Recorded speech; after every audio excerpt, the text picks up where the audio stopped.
ऐसा स्कूल जहाँ पर एक नहीं दो नहीं बल्कि 1000 से भी ज्यादा ज़ॉम्बीज़ है और अब शुरू हो चुका है मौत का खौफनाक खेल। तो ये सब हुआ कैसे, आइए जानते हैं। तो दिल थाम के बैठिएगा क्योंकि आज इस वीडियो में मैं आपको All of Us Are Dead की कहानी सुनाऊंगा। कहानी की शुरुआत होती है एक स्कूल के छत से, जहाँ पर सुन मयूंग और उसके दोस्त जिनसू नाम के लड़के को परेशान कर रहे हैं, लेकिन उन्हें पता नहीं है कि वो ये सब करके एक मौत को बुला रहे हैं। अचानक जिनसू नाम का लड़का गुस्से में आ जाता है, वो सब पे हमला करने लगता है। ऐसा लग रहा था कि वो बदल चुका है, उसके अंदर कुछ ऐसा आ चुका है जिसकी उम्मीद किसी को नहीं थी। अपने गुस्से में पागल होके वो लड़का नीचे गिर जाता है। बाकी के लड़के डर जाते हैं कि अब क्या होगा। नेक्स्ट सीन में हमें दिखाया जाता है कि जिनसू को हॉस्पिटल ले जाया गया है और उससे मिलने के लिए उसके पापा प्रोफेसर ली आए हैं, जो कि उसी स्कूल में पढ़ाते थे। लेकिन हैरत की बात तो ये है कि वो अपने बेटे को देखते हैं और उनका बेटा उनसे माफी मांगता है। जिनसू कहता है मुझे माफ कर दीजिए, मुझे गुस्सा आ गया था। प्रोफेसर ली अपने बेटे को समझाते हैं कि कोई बात नहीं, लेकिन जिनसू कहता है मुझे उन लड़कों से बदला लेना है, मुझे उन्हें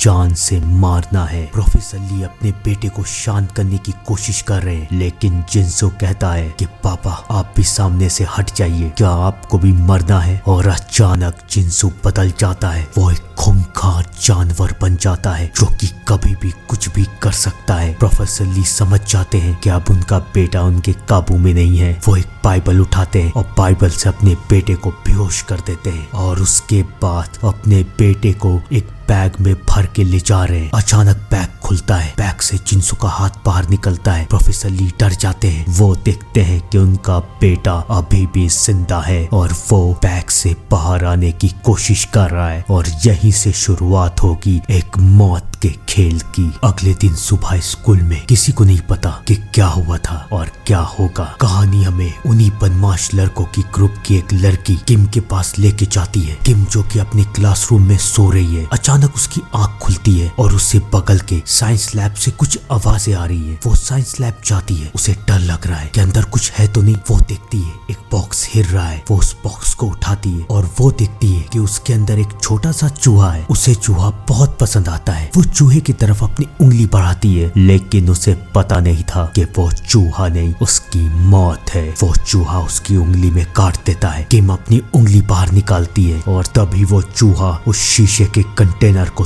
तोड़ने लगता है। किम ये देख के डर जाती है कि इतना छोटा सा चूहा और इसके अंदर इतनी ताकत। वो वहाँ से बाहर निकलने की कोशिश करती है, तभी वहाँ पर प्रोफेसर ली आ जाते हैं और प्रोफेसर ली किम को देखते हैं और समझ जाते हैं कि उस चूहे ने किम को काट लिया है। वो किम को पकड़ते हैं और कमरे में बंद कर देते हैं। कहानी आगे बढ़ती है। मूवी का अगला सीन हमें इस कहानी के लीड कैरेक्टर ज्यूंग सैंग के पास लेके जाता है। उसका दोस्त क्यांसू उससे बोलता है कि आज तो तुम्हारी माँ का रेस्टोरेंट खुल रहा है, तो आज तो हमारी पार्टी होगी। सैन मान जाता है। तभी वहाँ पर उनकी दो और दोस्त ओंचो और इसैक आती है और वो सब सैन के घर जा रहे हैं। वो सब सैन के घर जाते हैं और पार्टी को एंजॉय करते हैं। तभी ओंचो अपने दोस्तों से पूछती है कि क्या तुम लोगों को पता है कि जिनसू के साथ क्या हुआ है। प्रोफेसर ली का बेटा जिनसू बहुत दिनों से स्कूल में नजर नहीं आया। वो कहाँ है किसी को नहीं पता। लोग तो ये कहते हैं कि वो गायब हो चुका है और उसके गायब होने के बाद प्रोफेसर ली बहुत अजीब सी हरकतें कर रहे हैं। वो चलती हुई क्लास में से चले जाते हैं और उनके पास से सड़े हुए मांस की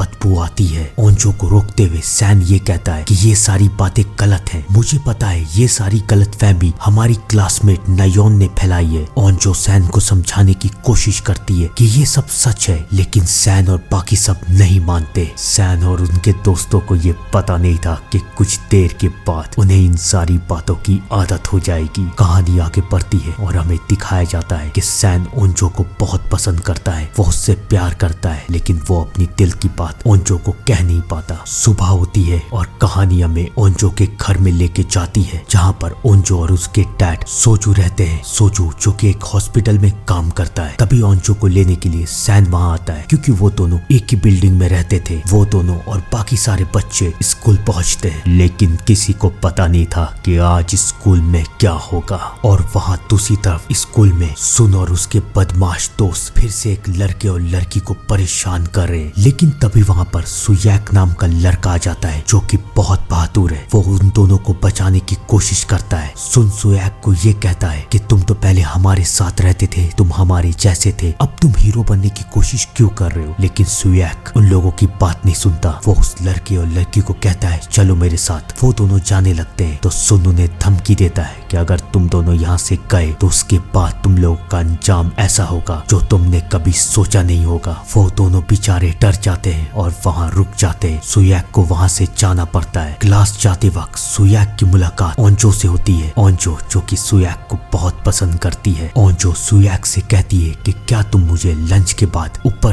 छत पे मिलोगे? सुयैक पूछता है क्यों? ओंजो कहती है मुझे तुमसे कोई जरूरी बात करनी है। ओंजो सुयैक को प्रपोज करने वाली थी। वो लोग क्लासरूम में पहुंचते हैं। तभी वहाँ पर उनकी क्लास टीचर मिस पार्क आती है जो कि उन लोगों से पूछती है क्या तुम में से किसी ने किम को कल से कहीं देखा है? कुछ स्टूडेंट ये बताते कि किम को आखिरी बार साइंस लैब की सफाई करते हुए देखा गया था। पार्क सोचती है कि शायद किम वहीं पर हो, लेकिन उन्हें पता नहीं है कि किम अब बदल चुकी है। वो प्रोफेसर ली के पास जाती है और पूछती है क्या आपने किम को कहीं देखा है? प्रोफेसर ली मना कर देते हैं। प्रोफेसर ली डरे हुए हैं क्योंकि साइंस लैब के अंदर कुछ है। पार्क को भी ऐसा लग रहा है कि अंदर लैब के अंदर कोई तो है, लेकिन फिर वो ध्यान नहीं देती और वहाँ से चली जाती है। प्रोफेसर ली लैब के अंदर जाते हैं और लैब के अंदर किम बंधी हुई है। किम की हालत बहुत खराब है। प्रोफेसर ली अपने आप को रिकॉर्ड कर रहे हैं और ये कहते हैं कि मैंने किम को इंजेक्शन तो दे दिया है, लेकिन मुझे पता नहीं कि ये कब तक अपने काबू में रहेगी। एक तरफ प्रोफेसर ली रिकॉर्ड कर रहे हैं और दूसरी तरफ पीछे से किम की गुर्राने की आवाज आ रही है। ऐसा लग रहा है कि अब वो लड़की मामूली नहीं रही, वो एक हैवान बन चुकी है। प्रोफेसर ली भी डरे हुए हैं क्योंकि उन्हें पता है कि आगे क्या होगा। सब कोई अपने अपने क्लास पहुंचते हैं। प्रोफेसर ली अपने स्टूडेंट को पढ़ा रहे हैं। मिस पार्क अपने स्टूडेंट को पढ़ा रही है। सब कुछ एकदम नॉर्मल है, एकदम शांत। प्रोफेसर ली के क्लास में उनमें से एक बदमाश लड़का चैन हान नाम की लड़की को परेशान कर रहा है, लेकिन उसे भी नहीं पता था कि अब उसकी जिंदगी भी हराम होगी क्योंकि वहाँ लैब में बंद किम ने अपने बंधनों को खोल दिया है और अब वो आजाद हो चुकी है। किम की हालत ठीक नहीं है। वो मिस पार्क के क्लास में पहुंचती है। सब कोई उसे देख के डर जाते हैं कि इसे क्या हुआ। कि मिस पार्क को बताती है कि मुझे प्रोफेसर ली ने साइंस लैब में बंद कर दिया था। सबको ये सोचने लगते हैं कि प्रोफेसर ली कितने गलत आदमी है, लेकिन उन बेचारों को पता नहीं था कि प्रोफेसर ली तो सबकी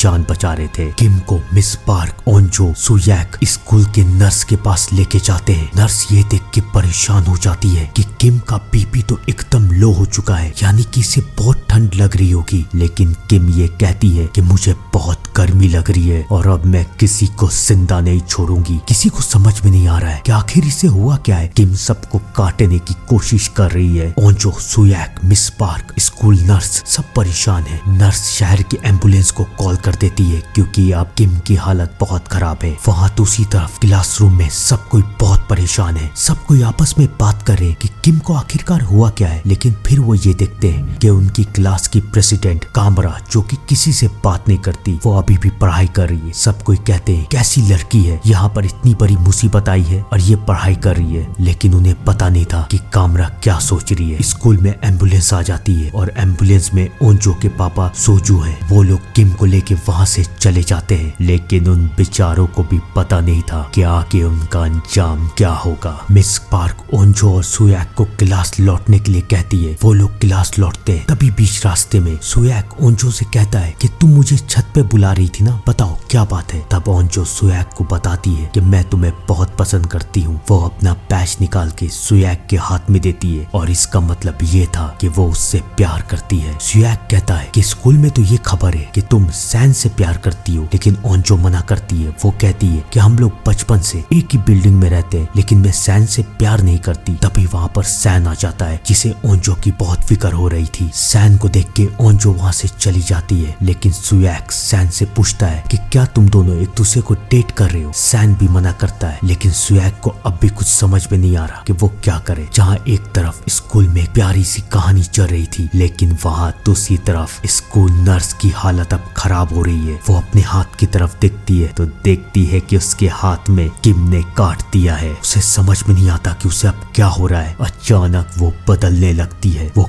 कांपने लगती है और अब शुरू होगा स्कूल में एक मौत का खेल। लंच ब्रेक होता है। लंच ब्रेक में ओंजो अपने दोस्त ईसैक को बताती है कि वो सुयाक को बहुत पसंद करती है, लेकिन उसे समझ में नहीं आ रहा कि क्या सुयाक उसे पसंद करता है या नहीं। ईसैक अपने दोस्त को समझाती है कि सैन और सुयाक बहुत अच्छे दोस्त हैं, तुम सैन से पूछो, सैन तुम्हारी मदद करेगा। ईसैक ओंजो को मदद लेने के लिए एडवाइस कर रही है, लेकिन ईसैक को पता कहाँ था कि अब उसे खुद बहुत बड़ी मदद की जरूरत पड़ेगी। कहानी आगे बढ़ती है। नेक्स्ट सीन में हमें दिखाया जाता है कि सुन और उसका दोस्त स्कूल नर्स के पास से गुजरते हैं। वो देखते हैं कि स्कूल नर्स कांप रही है। वो हंसते हैं, बोलते हैं इसे क्या हुआ, और अब स्कूल नर्स भी उन्हें देख चुकी है। वो भाग के आती है और एक लड़के को पकड़ लेती है। सुन अभी भी हंस रहा है, उसे समझ में नहीं आ रहा कि क्या हो रहा है, लेकिन फिर वो देखता है जब वो नर्स उस लड़के को काटती है। सुन भी समझ जाता है कि कोई ना कोई तो परेशानी है। वो भागता है, नर्स भी उसके पीछे भागती है। पूरे स्कूल में किसी को समझ में नहीं आ रहा कि ये हो क्या रहा है। तभी उस नर्स ने जिस लड़के को काटा था वो भी उठता है और अब वो भी एक हैवान बन चुका है। वो भी सब पे हमला करता है और वो जिसे काट रहा है वो सब भी हैवान बनते जा रहे हैं। अब स्कूल में हैवान बढ़ते जा रहे हैं और वो बारी बारी सबको अपना शिकार बना रहे हैं। और अब शुरू हो चुका है मौत का खेल। जहाँ एक तरफ मौत का खेल चल रहा था, वहीं दूसरी तरफ ऊपर छत पे उंजी बहुत परेशान है। उसे समझ में नहीं आ रहा कि कैसे वो उन बदमाश लड़कों से अपना पीछा छुड़ाए। तभी वहाँ पर उसके साथ का लड़का हैन आता है, जिसे वो बदमाश लड़के परेशान कर रहे थे। हैन उंजी को समझाता है कि ऐसा मत करो, परेशान मत हो। उंजी को समझ में आ जाता है कि हैन उससे प्यार करता है। वो हैन को समझाती है कि हम दोनों एक दूसरे के लायक नहीं है। इससे पहले वो लोग कुछ और बातें कर पाते, उंजी की नजर नीचे जाती है और वो देखती है कि सारे स्टूडेंट एक दूसरे को मार रहे हैं। नीचे मौत का खेल चल रहा है। अब वो दोनों भी समझ चुके हैं कि अब यहाँ पर शुरू हो चुका है मौत का खेल। इन सब बातों से बेखबर प्रिंसिपल प्रोफेसर ली को समझा रहा है कि आपने जो कुछ किया गलत किया, और मिस पार्क ने पुलिस भी बुला ली है और पुलिस ली को पकड़ने के लिए स्कूल में आ चुकी है। लेकिन उन बेचारों को भी ये नहीं पता कि ली ने जो कुछ किया था वो बिल्कुल सही था, क्योंकि अब स्कूल में हैवान आ चुके हैं। जहाँ एक तरफ स्कूल में सब कोई अपनी जान बचाने की कोशिश कर रहे थे, वहीं दूसरी तरफ कैंटीन में बहुत कोई इन सारी बातों से बेखबर थे। ओंजो सैन को ये बताती है कि वो सुयाक को बहुत पसंद करती है। सैन का दिल टूट जाता है क्योंकि वो ओंजो से प्यार करता था। ओंजो सैन से कहती है कि मेरी मदद करो, लेकिन सैन मना कर देता है। वो कैसे मदद करेगा, वो तो ओंजो से प्यार करता है। ओंजो वहाँ से जाने लगती है। तभी उसकी नजर सामने पड़ती है कि बहुत सारे स्टूडेंट चिल्लाते हुए आ रहे हैं, सब डरे हुए। किसी को समझ में नहीं आ रहा कैंटीन में कि इन सबको क्या हुआ, ये यहाँ भागते हुए क्यों आ रहे हैं और इन्होंने कैंटीन का दरवाजा बंद क्यों कर दिया है। तभी वो लोग ये देखते हैं कि आधे से ज्यादा स्टूडेंट कैंटीन के दरवाजे के बाहर खड़े हैं और अंदर आने की कोशिश कर रहे हैं, लेकिन वो लोग इंसान नहीं लग रहे, वो लोग एक शैतान लग रहे हैं। अब सब कोई समझ चुके हैं कि कैंटीन का दरवाजा क्यों बंद हुआ, लेकिन वो मामूली सा दरवाजा उन हजार शैतानों, उन हजार हैवानों को कहाँ रोक पाएगा। वो लोग अंदर आ जाते हैं और सबको मारना शुरू कर देते हैं। ओंजो जमीन में गिर जाती है, वो बहुत डर रही है। तभी एक शैतान की नजर ओंजो पे पड़ती है और वो ओंजो के पास आ चुका है। अब वो ओंजो को कभी भी काट सकता है, या तो ओंजो मर जाएगी या उनकी तरह एक शैतान, एक ज़ॉम्बी बन जाएगी। क्या होगा ओंजो के साथ, ये कहानी मैं अपने नेक्स्ट वीडियो में जरूर सुनाऊंगा, तो इंतजार कीजिएगा All of Us Are Dead part 2 का, क्योंकि मौत का खेल तो अभी बस शुरू ही हुआ है, कयामत तो अभी बाकी है।